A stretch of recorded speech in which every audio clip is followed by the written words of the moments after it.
Yeah, then.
What we're cooking today is apricot and honey and vegetable tagine.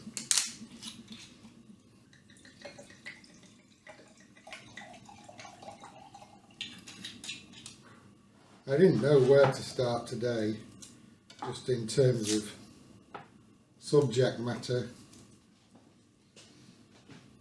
I mean, I had this idea of talking about the actual fact that I died once. So I died once. The interesting part of that for me is that I had no consciousness of anything for approximately 4 days. I was told I'd been out for 4 days, but I had absolutely no consciousness of anything at all during that time. It's partly what informs, or at least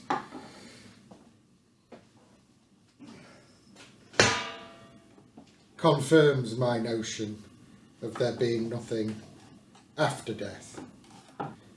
But for me, that period of unconsciousness,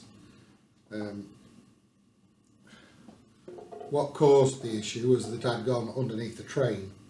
I actually got run over by a train, and I lost my leg as a result. But I had 3 to 4 days where I had literally no consciousness of anything at all. I'm not even talking about consciousness of a black space or consciousness of an uneventful unconsciousness.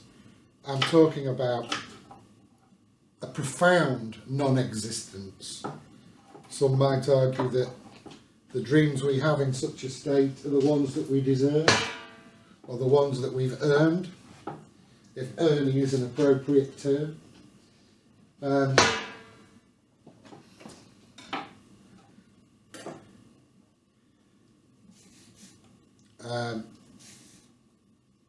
Where one isn't distracted by notions of an afterlife, and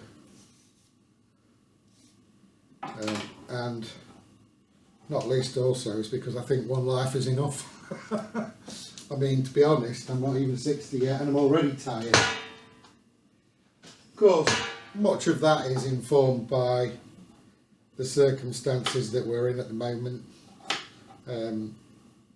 It's very hard not to have anxiety as things stand currently, when we're contending with the knowledge of the coming heat death of the universe, or we're contending with a cost of living crisis that affects our everyday ability to function, or we're contending with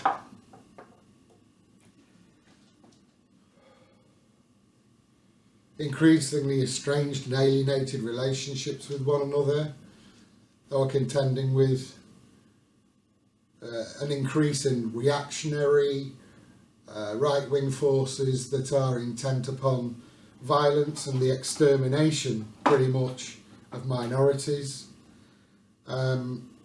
Yes, it's very, very hard not to worry about the future, and also very, very hard to contend with the present.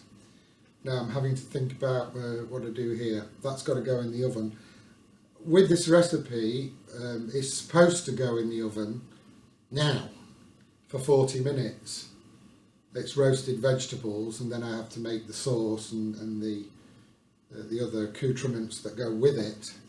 But I always put it in when I start the sauce, because I find with a bit of olive oil, 20 minutes is more than enough to cook those vegetables. This has to go into the sauce. If you cook it to the recipe, the 40 minutes for those, what happens is you just get a mushy slosh.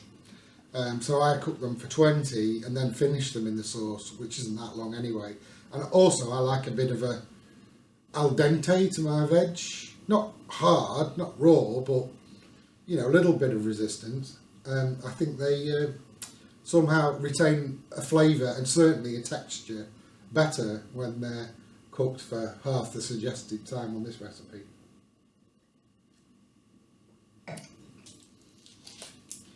It's been hard. It's hard to contend with some of these notions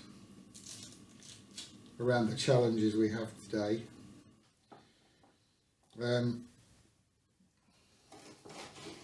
But I wonder sometimes, in respect to my life, I got the life I deserved.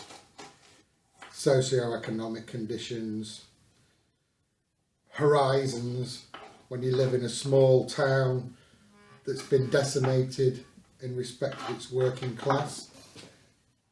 I did anticipate a sort of Damascene moment, you know, a kind of, not a come to Jesus moment, because that was never going to happen for me, but some sort of revelation about how life was meaningful. And I understand how people who've had near-death experiences may imagine that that's what happens.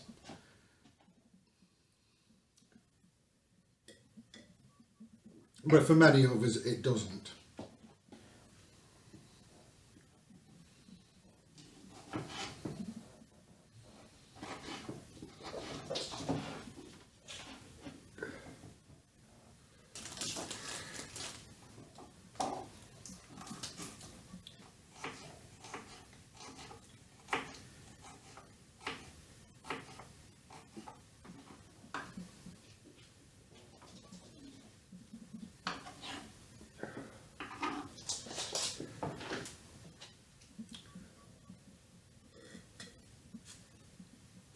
These all go, the coriander and the tomatoes go in together.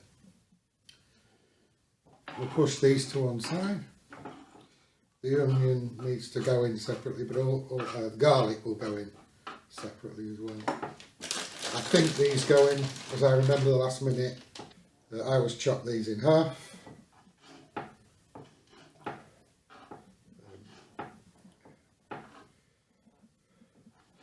Pretty much a full-time carer for my dad.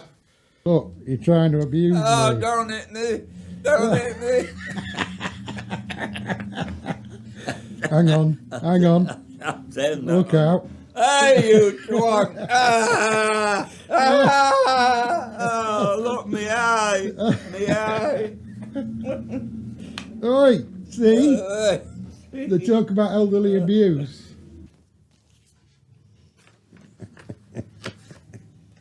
Hey, yeah, you want to read that carefully. Have you read the front before you open it up? Health isn't counting. What does it mean? Ooh, oh, No, read crap. the front. Ooh, Ooh, ow. ow. Read the front. Age is just a number. In what? Mine's 18. Read the rest.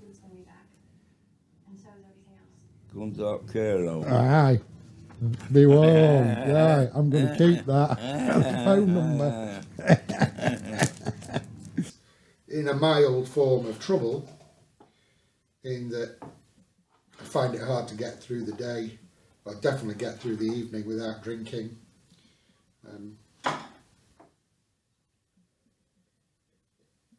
I had a thought. I'm not even sure if I dreamed this, which would be pertinent to the thought I've had. But I seem to remember someone from the far right, some reactionary spokesperson for one of the prominent far right parties in Britain, was asked the question on an interview programme as to whether he had any dreams of sexual liaisons, same-sex liaisons. I'm assuming from that memory I have that this person had been particularly homophobic. But anyway, I remember this question being posed. Of course, the person being interviewed was a white cis-het male. And his answer was unequivocal. No, I've never had those kind of dreams. And this is the thought I have, because it leads me to two conclusions.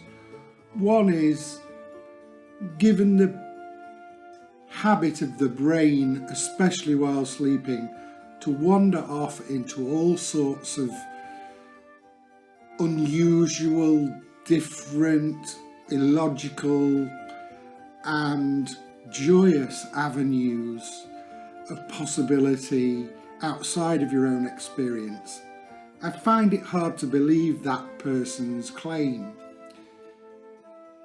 But to give them the benefit of the doubt, to accept that it's true, how sad is that if you live an existence where you're suppressing even the potential for your mind to dream, to give you adventures, to present possibilities.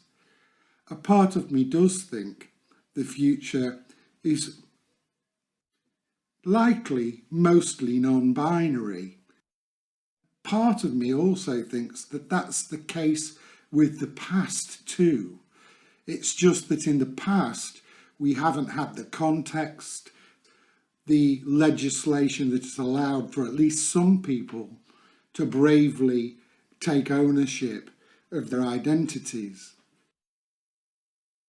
A narrative break where Figaro ponders on how Keir Starmer can just go fuck himself after he commented on the Scottish Parliament's passing of the Gender Recognition Bill, whereby fuckwit Starmer protested that 16 is too young an age for a person to decide to change their gender, and Figaro is sure that what Keir Starmer knows about the issues facing and the lived experience of trans folk could fit comfortably on a speck of his own dried nasal mucus as it makes its desperate attempt to escape the virulent nostrils of its egregious host.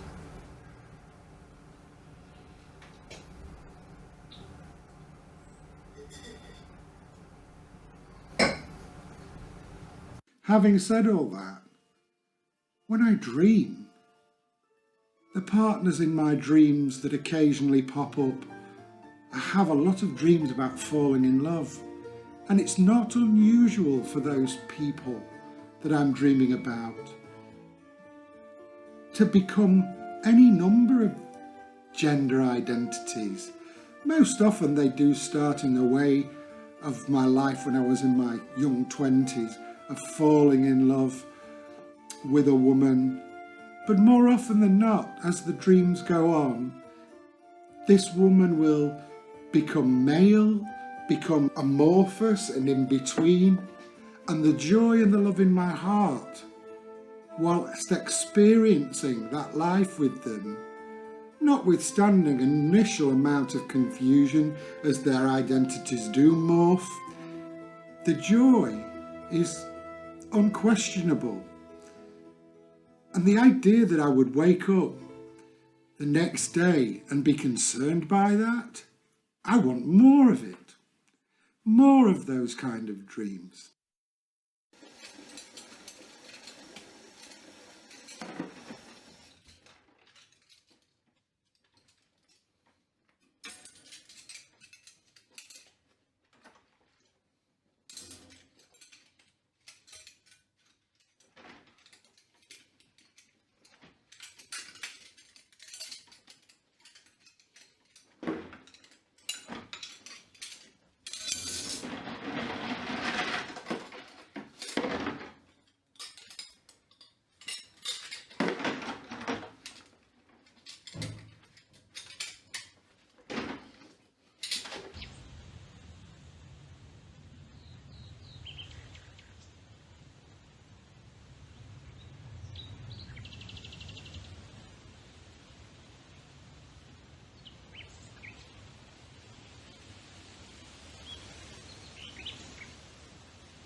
I would like you to give you a few reasons why you should consider dating a young Slavic lady. You can choose a potential spouse from Ukraine, Russia, Belarus. Geography is boundless. Have you noticed that Slavic women have become more and more popular? I mean that they are everywhere. Multi-billionaires be forced to share the wealth. Is that your frustration? Damn right they should.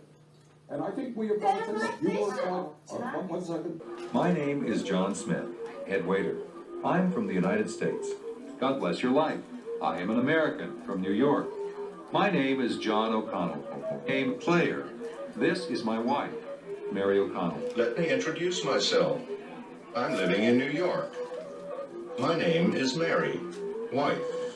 Please meet John. Hello. Hello. Beautiful. My name is John too. John too. I would like some carrots. I would like some cheese. I would like some sausage. I'm a vegetarian. Ma'am. Please bring me some grapes. Beautiful. I'm not feeling well. Hunger is a good sauce. I don't think so. Yes, Mary, it is good. Thanks. Okay. Here is... I seem to have had appointments either for my mum going to the doctors, driving my mum to the doctors, because she can't drive at the minute because she's got a finger that has been infected and is compromising her ability to drive. My dad, I go round to his house, it's just around the corner, twice a day most days, in the morning to get his breakfast and give him his meds, and then at tea time to take him his evening meal. Since he got diagnosed with Alzheimer's a few years ago, and almost burned the kitchen down by putting some sausages in the oven in a packet, I took over the role of providing meals.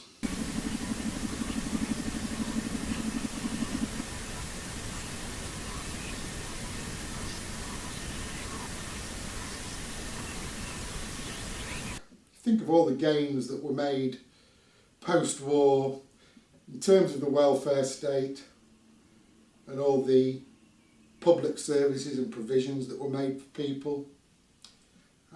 In my lifetime, the vast majority of them have all been rolled back. Undemocratic, morally repugnant policy of the Tories in respect of turning away migrants. If you have a family to look after, and you have children to look after, and you have food that you have to buy, you might spend a good deal of your life doing a job you hate, but you conform to the processes, to the daily grind, because it's necessary.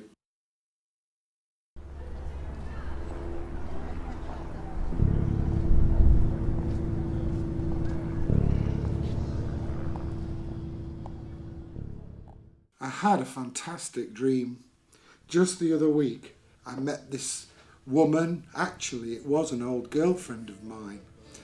And it was wonderful. We walked hand in hand through a park. We talked. And then I turned round, and before I knew it, she was a male. Someone I'd never met before. And although there was an initial kind of surprise, I was so full of happiness and joy at this experience of being with this person. I was quite content to move on and to understand and to be part of this experience. I think we did innocent things, like we got ice cream, we probably fed the ducks in the park. The love that was being shared in that dream was unquestionable, and it was. Cliché as it is, unconditional, absolutely unconditional, both in its expression and in its imagining of the possibilities of the future.